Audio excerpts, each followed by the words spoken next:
먼저 고 이지아님의 아버님이신 또 육아협의 대표이신 이종철 대표님 오셨습니다. 그리고 이주영님의 아버님이신 육아협의 부대표이신 이정민 부대표님 오셨습니다. 시간 되시고요. 네, 제가 이제 순서대로 저희가 순서는 없습니다. 무순으로 소개해 드리도록 하겠습니다. 이동민님의 아버님이신 이성기 아버님 오셨습니다. 그리고 이미나님의 아버님이신 이종관 아버님, 이승현 어머님이신 연미숙 어머님 옆자리 함께 해주시고요. 이상 어머님 강선희님 오셨습니다. 또 이지아님의 어머님이신 조미은 어머님 자리 함께 하셨고요. 진세은님의 아버님이신 진정호님 함께 하셨습니다. 또 어제 다니던 대학교에서 졸업장 수여를 해주셔가지고 또 이 하늘로 보낸 졸업장이라는 가슴 아픈 또 이야기들을 저희들이 접하게 되었었는데요. 그 졸업장의 주인공이신 최혜리님의 부모님이십니다. 최동선 아버님, 김영남 어머님 두 분 함께 오셨습니다. 네, 이렇게 유가족분들이 함께 많이 하고 계시다는 것은 오늘 제안되는 이 특별법의 내용과 특별법의 법안 자체가 유가족들이 진정으로 원하는 법안이라는 것을 다시 한번 우리 사회와 또 국회 또 정치권에 알리기 위함이라는 것을 생각해 주시면 좋겠고요. 오늘 발언하기 위해서 또 함께 해주신 분들이 계신데요. 발언을 진행하면서 소개해 올리는 것으로 시작하도록 하겠습니다. 네, 그럼 먼저 12구 이태원 참사 유가족협의회의 이종철 대표님께서 여는 말씀 해주시도록 하겠습니다.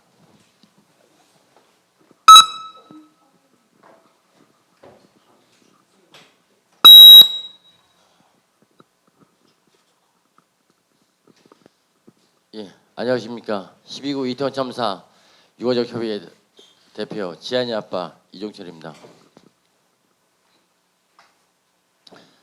참사 이후 지금까지 유가족들이 제일 간절한 것은 진상규명입니다. 언제 어떻게 우리가 사랑한 이들이 세상을 떠났는지를 알고 싶습니다. 왜 서울 한복판에서 사랑하는 이들이 세상을 떠나야 했는지 알고 싶습니다. 이것이 무리한 요구입니까? 왜 당일 6시 4분 연인 구조 요청이 무시되었는지, 왜 사람들이 많이 모일 것이 뻔한 상황에 필요한 대비를 하지 않은 것인지, 왜 경찰은 생명과 안전이 아니라 집회 대응과 마약 수사에 치중했는지 지금까지도 알 수 없습니다. 참사 이후 159명의 생명에 책임감을 느끼는 국가와 지방자치단체는 없었습니다. 오히려 거짓말로 사실을 왜곡하고 책임이 피해자들에게 있는 양 책임을 회피하였습니다.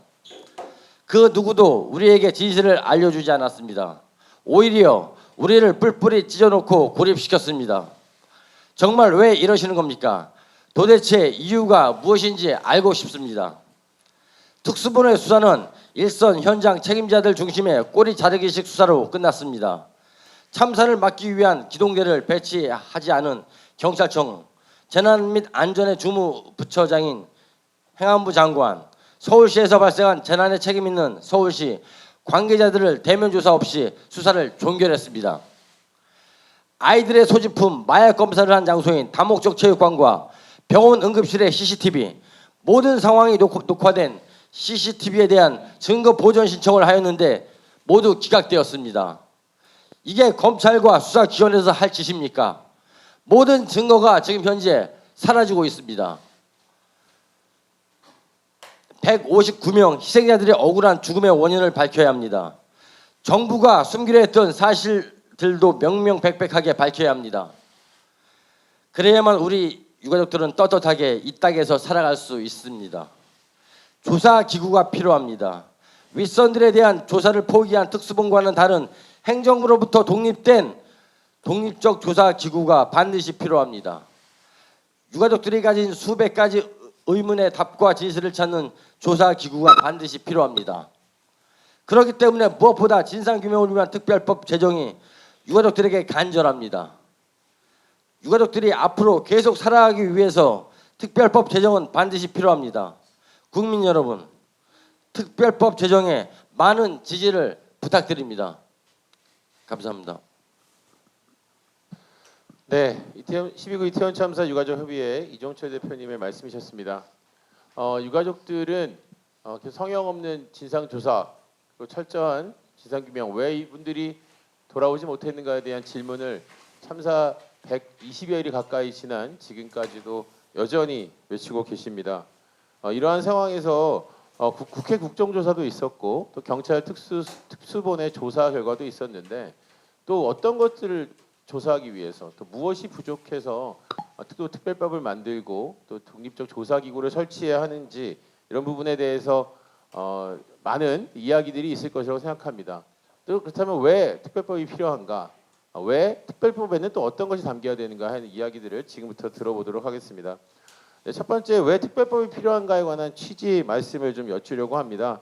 이분은 사실 참사 초기부터 민주사회 위한 변호사 모임의 변호사님들께서 유가족들과 굉장히 밀접하게 소통하시면서 유가협의 창립 그리고 지금까지의 여러 과정들을 함께 동행해 오고 계신데요. 민주사회를 위한 변호사 모임의 부회장님이시고 또 12구 이태원 참사 진상규명 및 법률지원 TF 단장을 맡고 계시는 윤봉남 변호사님으로부터 왜 특별법이 필요한가에 대한 이야기를 전해 들어보도록 하겠습니다.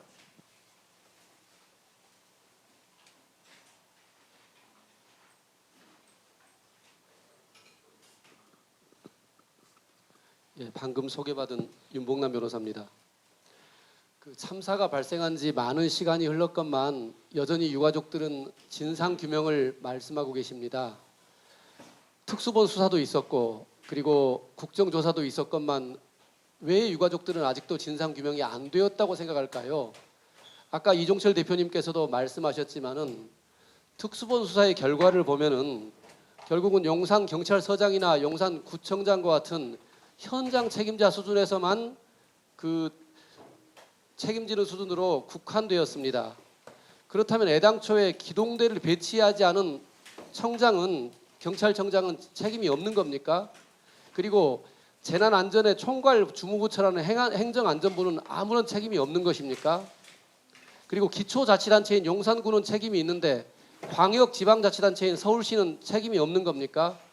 여전히 의문투성이입니다. 재난을 예견하는 구체적인 주의 의무가 없다는 이유로 하위 직급이나 현장 책임자만을 처벌한다면은 이런 대형 참사에서 과연 국민들이 납득할 수 있는 것일까 생각해 봐야 됩니다. 국회 국정조사는 분명 진일보한 면이 있었습니다. 적어도 국가나 지방자치단체 그리고 경찰에게 책임이 있다는 점은 밝혀졌습니다. 그러나 국정조사 보고서에 나온 책임자들이 뭐 어떤 책임을 졌습니까? 결국 보고서에 기재만 되었을 뿐 어떤 조치도 후속으로 이루어지지 않았습니다. 그리고 유가족들이 2차 공청회에서 밝힌 많은 숱한 의문들은 여전히 아무런 답을 듣지 못한 메아리로 남아 있습니다. 희생자가 언제 사망했는지, 그리고 구조나 구급 활동은 어떠했는지, 그리고 마약 관련 수사는 왜 벌어지고 그게 조직적이고 기획적인 건 아니었는지, 유가족들을 일부러 모이지 못하게 하는 건 아니었는지 밝히지 못한 과제들이 숱하게 많습니다. 그럼에도 불구하고 행정안전부는 재난안전법에서 정한 재난안전조사를 하지 않겠다고 합니다. 납득되지 않습니다. 행정안전부 스스로가 재난에 책임이 있는 자라서 자신의 책임을 인정하는 조사를 못하기 때문 아니었나 그렇게밖에 볼 수 없습니다. 결국 저희에게 남은 유일한 최후의 수단은 특별법에 따른 독립적 진상조사밖에 없다는 결론에 이르렀습니다. 도대체 왜 수년간 배치했던 기동대를 올해 유독 배치하지 않았는지, 그리고 그게 혹시 집회나 용산 대통령실 이전과 관련되지는 않은지, 마약 수사에 집중하느라고 못한 건 아닌지 이 점들에 대해서 낱낱이 밝혀야겠습니다. 그래서 수사가 필요하면 수사를 요청하고 징계가 필요하면 공무원의 징계를 요청하고 그런 방식으로 진실과 책임 규명이 완결되어야만 합니다.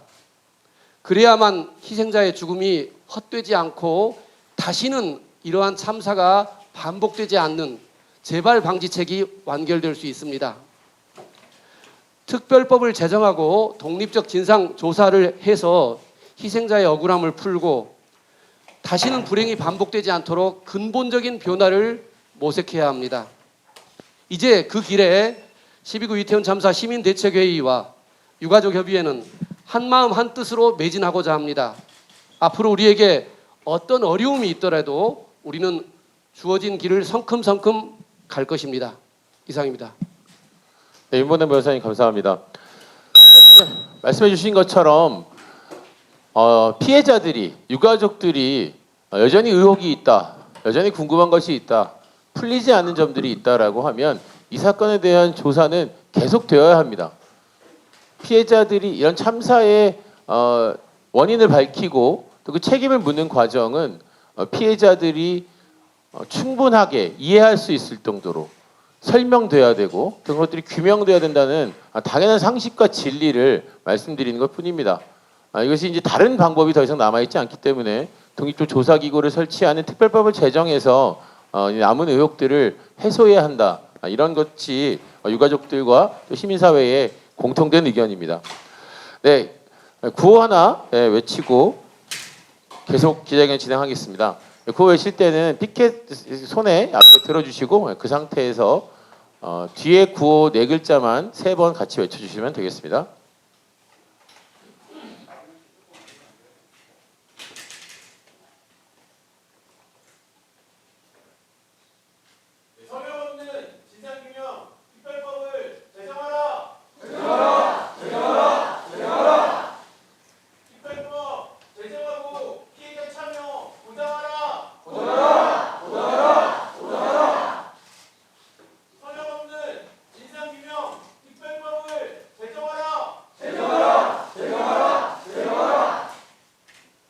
네, 감사합니다. 기자회견 계속 다음 순서 이어가도록 하겠습니다. 다음은 많은 산업 현장 또는 중대 재해가 발생했을 때 전문가로 참여하셔서 조사도 함께 하시고 또 그 피해자들과 또 늘 함께 해주시는 분이십니다. 중대재해 전문가넷의 공동대표를 맡고 계시는 권영욱 변호사님 모시고 진상규명의 과제에 대한 이야기 한번 들어보도록 하겠습니다.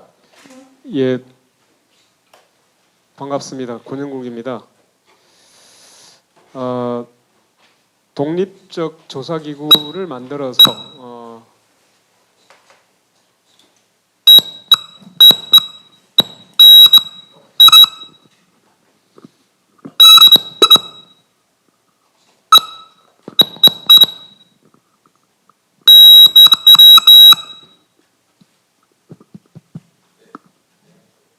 예, 마이크가 별로 협조를 안 하네요. 그 독립적 조사기구를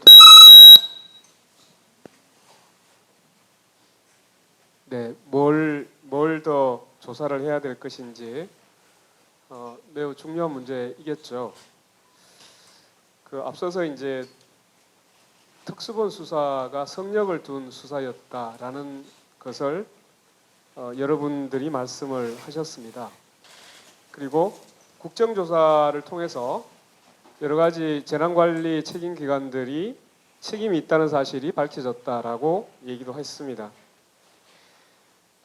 국정조사를 통해서 밝혀진 것은 이번 이태원 참사가 재난관리 책임기관들이 부작위 하지 않은 거죠.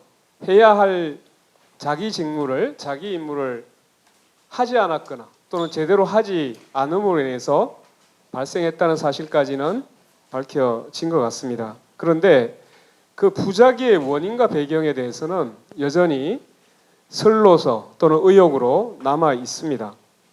그리고 실제로 그 각계의 부작위가 참사에 어떤 영향을 미쳤는지도 아직은 전체적으로 다 영향을 미쳤겠지만 구체적으로 어떻게 영향을 미치고 있는지 제대로 조사되어 있지 않습니다. 이러한 부작위의 원인과 배경 그리고 각 부작위가 끼친 영향들이 밝혀져야만 그 책임 소재가 분명히 규명될 수 있을 것입니다.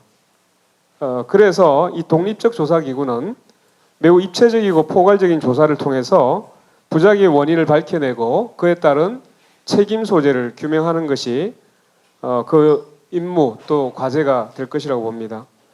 그래서 추가 진상 규명 과제를 개략적으로 말씀을 드려보겠습니다. 우선 첫째는 그 2022년 이태원 헬로윈 축제에는 10만 이상이 넘는 대규모 인파가 운집할 거라고는 누구나 다 예상을 했었습니다. 그런데 이와 관련된 대통령실, 국무총리실, 행정안전부, 경찰, 소방, 서울시 용산구 그 어디에도 인파 운집에 따른 안전사고에 대해서 안전관리 대비나 계획을 전혀 세우지 않았습니다. 그렇기 때문에 왜 이러한 인파가 운집할 거라는 사실, 그리고 이 인파가 운집되면 분명히 안전사고가 발생할 거라는 사실을 예상했음에도 불구하고 대책을 세우지 않았는지 그 원인과 배경을 밝혀내야 합니다. 거기에 따르면 여러 가지 지금 앞서서 얘기했듯이 이게 마약 수사 때문인지 또는 대통령 이전 때문인지 아니면 정권 교체에 따른 행정 방침이나 기조의 변화 때문인지 또는 이 재난관리 책임기관들의 무사한 일과 무능 때문인지 뭐 이런 것들이 밝혀져야 될 문제라고 생각합니다. 두 번째는 경찰이 10월 29일 날 137명을 이태원에 배치를 했다고 했습니다. 그런데 이 이태원 일대 경찰관들이 배치되어 있었다면 일반인들과 마찬가지로 압사의 위험을 모두 느낄 수 있었을 겁니다. 그런데 112 신고가 압사 사고 이전에 이제 11번이 그 신고가 반복되고 있을 때 이 이태원에 있던 경찰관들은 왜 이러한 위험에 대해서 아무런 신고도 또 여기에 대한 조치를 요구하지도 않았는지 여전히 밝혀져 있지 않습니다. 세 번째는 이건 이제 현장 조사를 가서 확인한 사실인데요. 서울경찰청이 10월 29일 날 이태원 헬로윈 데이를 주요 이벤트로 설정을 하고 있었다는 것이 확인됐습니다. 그런데 주요 이벤트였음에도 불구하고 상황 관리를 전혀 하지 않았습니다. 왜 이 상황 관리를 전혀 하지 않았는지 이유와 원인이 밝혀져야 합니다. 네 번째는 이태원 압사 사고가 발생한 후에 구조 등의 대응 과정에서 상황 전파나 보고가 지체되어서 결과적으로 신속한 대응과 구조를 불가능하게 만들었습니다. 그런데 이 전파나 보고가 늦어진 것에 대해서 서로 주장이 다릅니다. 시스템의 문제인지 아니면 그 시스템을 운영한 사람들의 문제인지 또 보고나 비상연락체계의 문제인지 그 운용의 문제인지 이러한 상호관계가 밝혀져 있지 않습니다. 그리고 그 책임 소재가 여전히 불분명한 상태로 남아 있습니다. 다섯 번째, 참사가 발생한 후에 특히 경찰의 공동 대응이나 협력이 제때 이루어지지 않았습니다. 경찰 기동대가 최초로 도착한 것이 이미 특수본이 골든타임이라고 얘기하고 있는 그 시간을 훌쩍 넘어선 23시 40분이었습니다. 22시 18분부터 이미 소방에서는 경찰의 공동 대응을 요청했는데 불구하고 지원이 이루어지지 않았습니다. 그런데 여기에 대한 원인 조사가 제대로 이루어지지 않았습니다. 여섯 번째, 국가위기관리 기본지침에서 재난 분야의 국가위기관리 체계에서 국가안보실과 대통령 비서실을 국가위기관리의 컨트롤 타워라고 현재도 규정하고 있습니다. 그런데 국정조사 과정에서 이러한 국가안보실과 국정상황실 사이에 위기관리 체계에 대한 실무적인 변동이 있었다고 이야기를 했습니다. 그렇다면 그런 위기관리센터의 업무 분장 체계의 변경이 그 이후에 재난상황 모니터링이나 전파 그리고 이러한 위기에 대한 대응에 어떤 영향을 끼치고 있는지 여기에 대해서 아무런 조사가 이루어지지 않았습니다. 일곱 번째는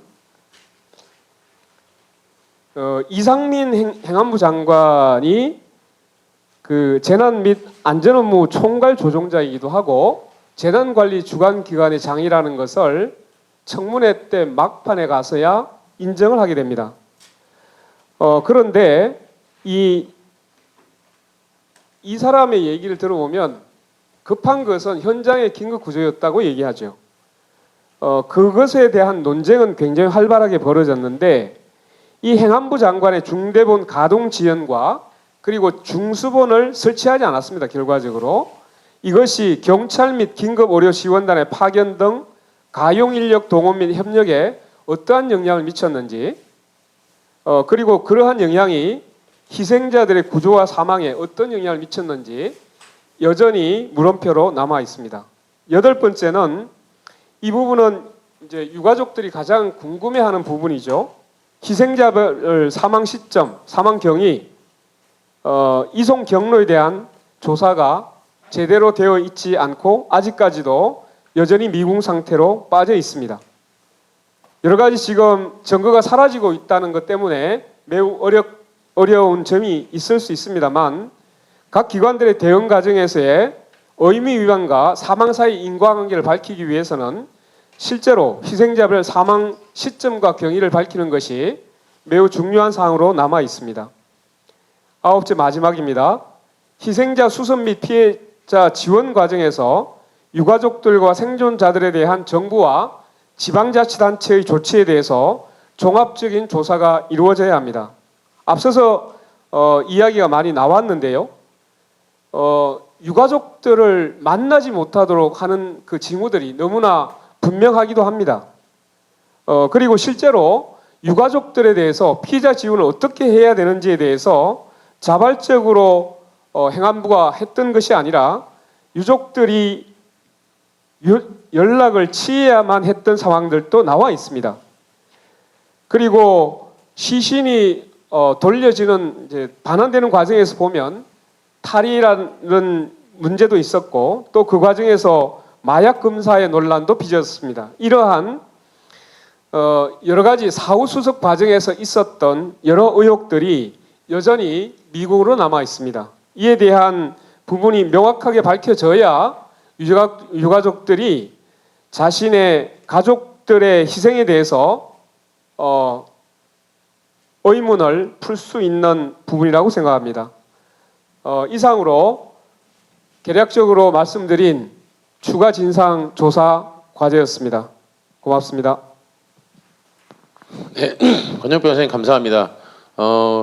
권혁 변호사님이 말씀해 주신 것 외에도 아마 가족들은 더 많은 의혹, 더 많은 문제를 생각하고 계실 수 있습니다. 하지만 지금 말씀해 주신 것만으로도 충분히 독립적 조사기구가 필요하다는 것이 아마 납득이 되지 않을까 생각해 봅니다. 국회에서도 이러한 내용들을 충분히 인지하시고 여야가 합의해서 조속히 이 특별법을 좀 안을 만들고 발의하고 국회를 통과시켜서 이 기구가 출범할 수 있도록 애써주실 것을 다시 한번 촉구드립니다. 네, 나눠드린 자료와는 조금 순서 다르게 원래는 이제 이재근 차장님이 특별법 개요 주요 내용 설명해 주시기로 하셨는데요.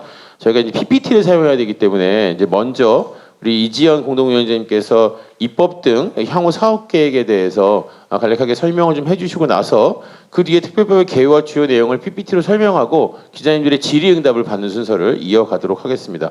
예, 다음 발언은 입법 등 향후 사업 계획에 대해서 시민대책회의의 이지연 공동운영위원장의 말씀을 듣겠습니다. 예, 소개받은 이지연입니다. 나눠드린 보도자료 7페이지를 참고하시면 되겠고요. 자료에 담기지 않은 내용도 조금 더 말씀을 드리도록 하겠습니다. 시민대책회의 육아협의 향후 한 상반기 정도의 주요 사업 계획으로 이해하시면 될 것 같습니다. 주요 사업 방향은 상단에 보시는 것처럼 앞서서 언급해 주신 진상규명 과제들이 여전히 굉장히 많이 남아 있습니다. 이태원 참사의 독립적인 진상조사를 위한 특별법 제정 운동을 일단 가장 우선해서 벌려갈 것이고요. 지금까지 유가족들이 대통령의 공식적인 사과, 제대로 된 사과를 받지 못했습니다. 대통령의 공식적인 사과를 요청하는 면담 촉구를 지금 해놓은 상황이고 더불어서 이상민 장관의 파면 촉구 활동도 이어갈 예정입니다. 사실상 일관된, 사실상 의도된 무시 전략이 아닌가 싶습니다. 이와 관련해서는 국가의 부재로 인한 참사의 피해자, 희생자, 유가족들이 그에 상응하는 사과를 받고 그에 상응하는 책임을 묻는 과정이 필요하다고 생각합니다. 세 번째로는 12구 이태원 참사의 기억과 진실의 시민연대를 이어가겠다는 말씀드리겠습니다. 주요 사업 방향은 이렇게 세 가지로 잡고 있고 주요 일정과 계획을 조금 더 말씀을 드리도록 하겠습니다. 이태원 특별법 제정 운동 부분입니다. 오늘 이제 기자회견을 통해서 특별법과 관련된 주요 내용과 입장을 발표하고 다음 주에 가로 3번인데요. 다음 주에는 이태원 참사 독립적 조사기구 특별법 왜 필요한가 국회 내에서 라운드 테이블을 좀 이어갈 예정입니다. 국정조사에 참여했던 여러 의원들이 여전히 독립적인 조사기구가 필요하다, 지금도 필요하다라고 하는 거에 공감하고 있고 일부 여당 의원들도 취지에 대한 공감 표명은 해주고 있는 상황입니다. 그래서 국회 내에서 이와 관련된 취지를 서로 나누고 또 어떤 내용을 담아야 되는지 이야기할 수 있는 자리를 3월 7일 10시 국회 도서관 소회의실에서 진행을 할 예정입니다. 저희 아마 대책회와 육아협에서는 3월 중순쯤 될 것 같은데요. 그 무렵에 국민동의 청원 방식으로 우리 안을 국회에 청원하는 활동도 좀 이어가고자 합니다. 청원된 이후에는 정당의 대표자와 국회의원들을 만나는 직접적으로 만나서 설득하고 호소하는 1대1의 밀착 면담 과정도 진행하겠습니다. 두 번째, 대통령 면담과 공식 사과, 이상민 파면 촉구 활동과 관련된 주요 계획은 일단 당장 내일 모레입니다. 3월 2일 목요일 6시 반부터 서울광장 분향소를 출발해서 대통령실 앞으로 향하는 행진을 진행할 예정인데요. 저희가 지난주에 대통령실 앞에서 윤석열 대통령의 공식 사과, 그리고 이상민 장관의 파면, 그리고 여당이 아직은 소극적인 태도이기 때문에 독립적인 조사기구에 대한 대통령의 입장을 촉구하는 기자회견을 연 바 있습니다. 그 뒤로 대통령실에서는 검토는 해보겠다 이런 발언이 나왔는데 아직까지 답이 없습니다. 그래서 목요일에 그 답을 들으러 행진하는 과정을 이어가고자 합니다. 이상민 파면과 관련해서는 지금 헌재에 탄핵안이 올라가 있는 상황인데 시민들의 파면 촉구 의견을 담은 시민 의견서 등을 준비해서 진행할 예정입니다. 세 번째로 기억과 진실의 연대입니다. 지금 서울광장 분향소를 중심으로 해서 많은 분들이 찾아오고 계시고 추모와 애도의 입장, 또 진상규명의 지지, 응원 말씀들 주고 계신데요. 앞으로 이루어지는 여러 가지 광장을 중심으로 한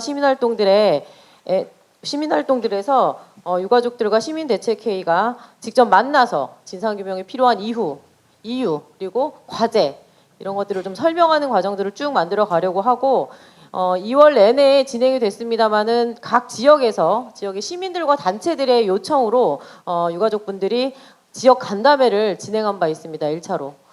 지금 8페이지 보시면 가로 3번 될 텐데요. 저희가 이제 국민동의 청원을 통해서 안을 청원한 뒤로는 전국 순회를 하면서 이 진상조사가 필요한 이유 그리고 특별법의 내용 이런 것들을 좀 설명하는 12구 진실버스, 전국 순회 진실버스를 출발시키고자 합니다. 3월 아마 중하순경부터 4월에 이르는 과정으로 진행을 하게 될 예정입니다. 지금 159명의 희생자를 우리가 보고 있고 사실 최근에 여전히 지금 혼수 상태로 계신 피해자도 계신데요. 159일, 그러니까 159명의 희생자를 기억하고 애도하는 의미에서 참사 159일에 맞춘 추모제를 4월 5일 날 예정하고 있습니다. 그리고 이태원 참사 200일에 맞춘 추모대회도 5월 16일로 이렇게 예정하고 있습니다. 그래서 전체로 특별법이 필요한 취지와 의미, 내용, 진상규명의 과제 등에 대해서 시민들에게 더 적극적으로 호소하고 알리는 활동을 전국적으로 좀 전국화해서 벌여나갈 예정이고 또 서울광장 분향소에서 또 시민들과 직접 만나서 가족분들이 호소하고 또 설명하는 과정들도 쭉 진행할 예정입니다. 그리고 국회에 안이 청원되고 발의되는 과정이 이어지고 나면 그 뒤로는 대국회 활동도 좀 힘차게 진행할 예정입니다. 이 정도로 사업 계획은 일단 보고 드리겠습니다. 네, 이지연 시민대책회 공동운영위원님 감사합니다. 네, 앞으로도 많은 계획들이 있고요. 이 특별법뿐만 아니라 또 진상규명, 또 대통령 면담 등을 위한 많은 활동들이 계획되어 있으니까요. 또 언론에서 많은 취재에 또 관심 가져주시기를 부탁드립니다. 기자회견 진행되는 동안에 유가족 어머님들 세 분이 더 오셔가지고 소개 올리고 계속 이어가겠습니다. 희생자이신 김의현님의 어머님이신 김호경 어머님 오셨습니다. 네, 그리고 조경철님의 어머님이신 박미환님 오셨습니다.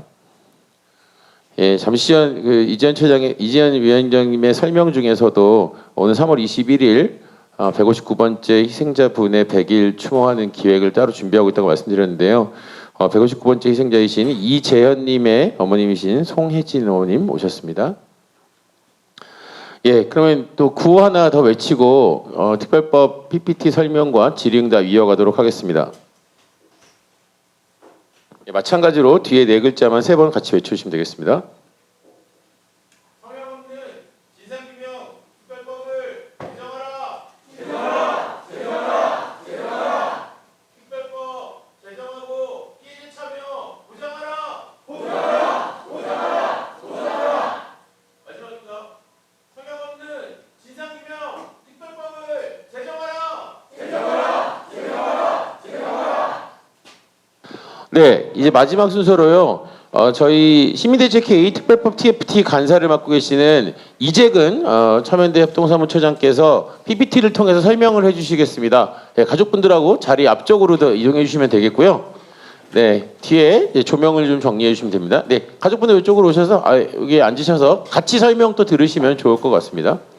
네, 이 특별법은 여러분 알고 계신 것처럼 유가족들과 시민사회는 여야 합의로 이 특별법을 만들어 줄 것을 계속 촉구하고 있습니다. 그리고 일부 국회에서도 이에 관련한 노력을 계속 하고 계신 것으로 저희들은 믿고 있습니다. 이 부분에 대해서는 이견이 없을 거라고 생각합니다. 또 더 남은 조사들을 해야 하고 또 더 남은 피해자들의 권리 보장을 위한 많은 활동들이 필요합니다. 여기 위해서는 기본적인 조사가 이루어져야 한다는 것에 모두 동의할 것이라고 보고요.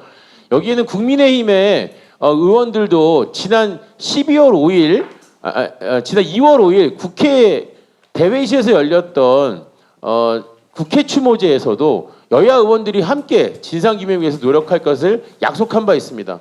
그래서 여야 의원들께서 함께 꼭 이 문제를 국회에서 논의해서 특별법이 만들어질 수 있도록 해주시면 좋겠습니다. 네, 이재근 처장님의 설명 이어가도록 하겠습니다.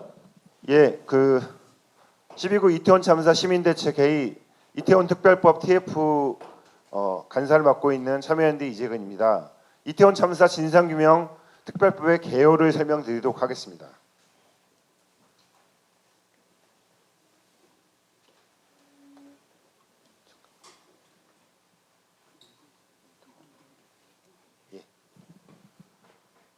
자, 우선 이 특별법의 명칭부터 좀 설명을 드리겠습니다. 12구 이태원 참사 피해자 권리 보장과 진상규명 및 재발 방지를 위한 특별법. 아직은 가칭입니다. 다른 진상조사 특별법하고 다른 부분이 있습니다. 피해자 권리 보장이 가장 앞에 나온다는 측면에서 이 특별법의 명칭을 조금 주목해 주시기 바랍니다. 진상규명과 재발 방지 이 법 제정의 목적임을 분명히 하고 약칭으로는 이태원 참사 진상규명 특별법으로 정했습니다.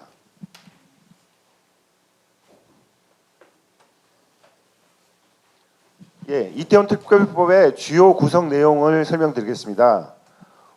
목적 등 정의 규정이 맨 앞에 나오고요. 그다음에 피해자의 범위, 그다음에 피해자의 권리. 아까 피해자의 권리가 중요하다고 말씀드렸는데 그동안 사회적 참사가 일어났을 때 피해자 권리는 뒷전으로 밀리기 일쑤였습니다. 세월호 참사 이후 그리고 과거 20년 전에 여러 참사들 20년, 30년 전에 있었던 참사 과정에서 이 피해자 권리들은 제대로 보호되지 못했습니다. 이제 우리 사회가 사회적 참사가 일어났을 때 피해자 권리를 먼저 보장하고 해야 한다는 측면에서 이 피해자 권리를 이 특별법의 주요한 내용으로 넣을 수 있도록 했습니다.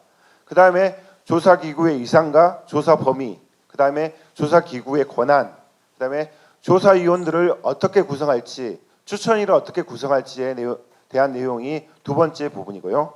그 다음에 실제로 이 조사 과정은 어떻게 진행되는지, 그리고 이 조사 과정에서 피해자의 권리로서 피해자의 참여 부분을 넣었습니다. 그 다음에 마지막으로 피해자의 지원, 그 다음에 추모와 애도에 관련된 부분, 그 다음에 이제 종합보고서와 이행수단 등, 그 다음에 벌칙수단과 같은 기타 이렇게 네 부분으로 이렇게 크게 구성되어 있습니다. 정의 규정 보고 드리겠습니다.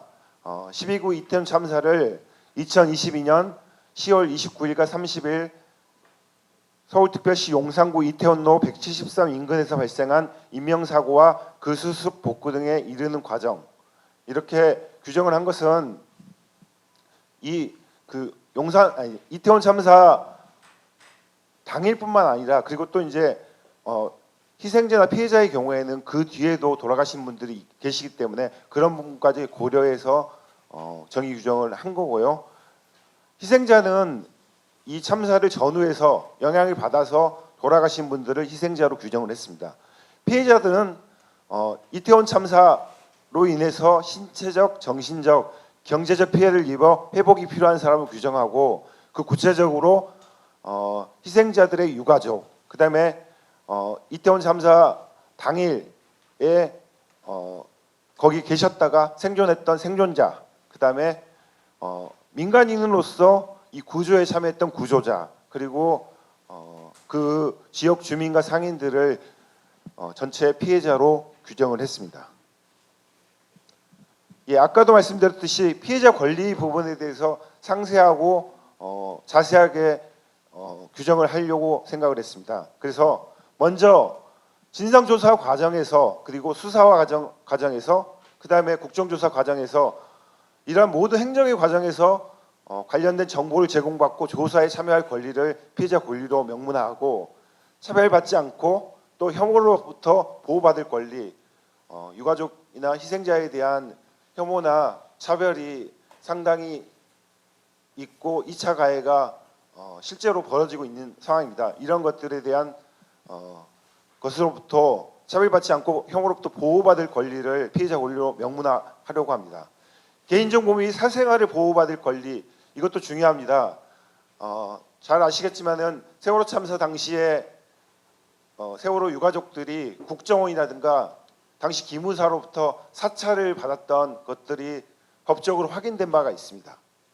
이런 개인정보나 사생활을 보호받을 권리를 피해자 권리로 명문화하고자 합니다. 그 다음에 기억, 추모, 애도를 받거나 할 권리를 명문화하고, 생활지원, 의료지원, 법률지원 등 필요한 지원을 받을 권리, 그 다음에 배보상을 받을 권리를 명문화할 예정이고, 마지막으로 이제 추모 사업 등에 참여할 권리를 넣었습니다. 예, 진상조사 기구 명칭은 12구 이태원 참사 진상규명과 재발방지를 위한 특별조사위원회를 했습니다. 특별법에 근거한 독립기구로 조사기구를 상정을 했는데요. 이것은 이태원 참사와 관련해서 조사해야 할 대상이 잘 아시다시피 경찰, 그 다음에 행정안전부, 나아가서 대통령실까지 포함하고 있기 때문입니다. 이런 힘있고 권력 있는 기관들이 조사에 쉽게 협조하거나 동의하지 않을 것이라는 것은 너무나 자명합니다. 그렇기 때문에 현재 행정부에서 독립한 특별법에 따른 독립기구가 아니면은 제대로 된 철저한 진상조사가 어렵다고 봤기 때문에 이 위원회는 특별법에 따른 독립기구로 구성해야 한다라고 상정을 했습니다. 그리고 이제 기본적으로 조사위원회는 합의제 행정기관으로 상정을 했고요. 이 위원회의 심의 의결 대상은 참사 원인과 책임 소재 규명에 관한 사항, 재난관리 행정상 적정성 조사 사항, 재발방지 대책 수립에 관한 사항, 그리고 기타 이제 위원회가 필요하다라고 하는 사항들을 의결할 수 있도록 했고요. 조사 범위를 조금 더 넓게 잡았습니다. 참사의 직간접적인 원인, 책임 소재에 관한 규명, 수습, 복구 과정의 적정성, 그다음에 실제로 있었던 사건 은폐들이 있었습니다. 증거들을 지우거나 혹은 기록들을 삭제하거나 거짓말한다든가 이런 사건 은폐에 대한 사항들 조사 범위에 들어갑니다. 피해자의 권리 침해 숱하게 일어나고 있습니다. 이러한 부분에 대해서도 분명하게 조사 범위에 넣도록 할 것입니다. 그다음에 재발방지 정책의 수립 부분도 조사 범위에 들어가야 합니다. 진상조사 기구의 구성과 관련해서 설명드리겠습니다. 최소 15명 이상의 조사위원이 필요하고 상임위원은 위원장 포함해서 4명 정도로 상정을 했습니다. 그리고 이제 과거 그 진상조사 기구하고 약간 차이가 있습니다. 과거 진상조사 기구들은 여야가 직접 위원들을 추천하는 방식이었는데 이러한 경우에 여러 문제들이 조금 발생했던 것도 사실입니다. 그렇기 때문에 이번에는 추천위원회를 여야 유가족이 333 같은 비율로 추천위원회를 구성하고 이 추천위원회가 위원장과 위원을 추천하고 대통령이 임명하는 방식으로 위원회를 구성할 때 좀 더 원활하게 위원회가 구성되고 활동할 수 있을 것이라고 생각을 했습니다. 그리고 이제 지연 방지를 위해서 추천위 구성 기간도 설정을 했습니다. 공수처장 추천 과정에서 특정 정당이 추천위원을 추천하지 않는 방식으로 위원회 구성을 방해했던 것들을 막기 위한 조치입니다. 활동 기한은 진상조사 과제들이 많고 그다음에 독립적 기구이기 때문에 최소한 1년 이상의 조사 기간이 보장돼야 한다고 봅니다. 그리고 위원회가 필요하다고 인정하는 경우에 6개월 내에서 연장이 가능하고 그리고 이제 별도로 3개월의 보고서 작성 기간을 두었습니다. 조직과 지원 구조 관련해서 설명드리겠습니다. 분과위원회나 자문기구를 설치할 수 있도록 하고 상임위원과 15명의 위원과 함께 조사를 할 최소 50명 이내의 조사관이 필요하고 그리고 지원 조직은 이제 공무원 파견 등을 받아서 구성하는데 이러한 그 지원 조직까지 포함해서 최소 80명 이상의 구성으로 조직이 꾸려져야 할 것입니다. 이 권한으로는 이 사회적 참사를 조사하는 여러 기구들이 가지고 있는 기본적인 권한들을 다 상정을 했습니다. 조사 대상자 및 참고인에 대한 조사 권한, 그리고 범죄가 발견됐을 때 수사 의뢰와 고발할 수 있는 권한, 그다음에 이제 독립적 수사 기구가 필요할 경우에 특검을 요청해서 특검을 요청할 수 있는 권한, 그다음에 청문회를 할 경우에 동행 명령을 할 수 있는 권한, 그다음에 이제 또 중요한 것 중에 하나가 이 조사 대상들이 힘있고 권한이 센 기관들이 많기 때문에 자료 제출을 거부했을 때 이것을 막을 수 있는 조항들을 좀 특별히 넣으려고 생각을 하고 있습니다. 그러니까 감사원법 51조와 비슷하게 자료 제출을 거부했을 때 3번 이상 여러 번 거부했을 때 형사처벌까지도 고려할 수 있는 조항들을 특별법에 넣고자 합니다.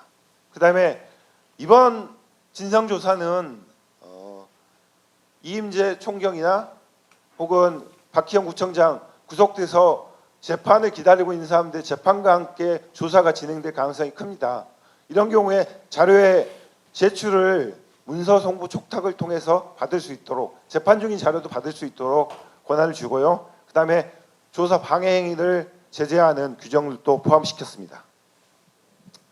아까도 말씀드렸듯이 이번 특별조사기구의 가장 중요한 점 중에 하나는 조사 과정에서 피해자들이 충분히 참여할 수 있도록 보장되어야 합니다. 당연히 조사 대상으로서 진술을 할 수 있는 권한, 그다음에 정보 접근권이 보장돼야 합니다. 기존의 정보 공개법에 따른 정보 공개법보다 훨씬 더 높은 수준의 당사자로서 피해자로서 이 조사 과정에서 만들어진 정보들에 접근할 수 있는 권한이 주어져야 합니다. 그다음에 어떤 것들 조사할지에 대한 조사 신청권도 분명히 주어져야 하고 조사 과정에서 자문위원 참여하거나 위원회 회의에 참여해서 받아갈 수 있는 권리, 조사 기구에게서 정례적으로 의견을 청취할 수 있는 권리도 부여돼야 할 것입니다. 유가족들의 강한 의견들 때문에 배보상 부분은 이 법에서 제외됐음을 좀 분명하게 말씀드리고요. 하지만은 피해자는 여러 차원에서 있기 때문에 실제로 지금 혼수 상태에 있는 피해자 중에 한 분이 간병비 때문에 고통스러워한다라는 보도가 얼마 전에 있었습니다. 생활지원금과 의료지원금, 그다음에 트라우마와 여러 그 심리적인 부분과 관련해서 심리 상담을 지원할 수 있는 그러한 지원부들이 포함되어야 하고 당연하게 법률 지원 부분도 포함되어야 할 것입니다. 지원 절차, 피해자 지원에 관련된 것들을 심사할 수 있는 지원 절차도 이 특별법에 포함돼야 하고 이것과 관련된 국가 등의 의무도 규정돼야 할 것입니다. 그다음 마지막으로 이제 거의 다 왔습니다. 추모에도 공동체 회복과 관련해서 피해자뿐만 아니라 피해가 있었던 이태원동의 공동체 회복을 위한 프로그램이 시행돼야 할 것이고 공동체 회복을 위한 시설의 건립들도 근거 조항이 필요합니다. 추모와 애도와 관련해서는 추모 시설의 설치, 해밀턴 호텔 근방 그 참사가 일어났던 현장에 추모비를 건립한다든가 추모 시설을 설치할 수 있는 부분, 추모 사업을 실시할 수 있는 근거 조항들이 특별법에 들어가야 하고요. 추모 재단을 유가족들이 설립하거나 할 경우에 이것들을 지원하거나 지정할 수 있는 그런 부분들도 특별법에 들어갈 필요가 있습니다. 그다음에 그 재벌방지 대책과 활동 결과 보고에 대한 부분입니다. 종합 보고서를 국회의장과 대통령에게 보고하도록 하고 조사 결과는 당연히 피해자들에게 설명할 수 있도록 설명회를 할 수 있도록 해야 합니다.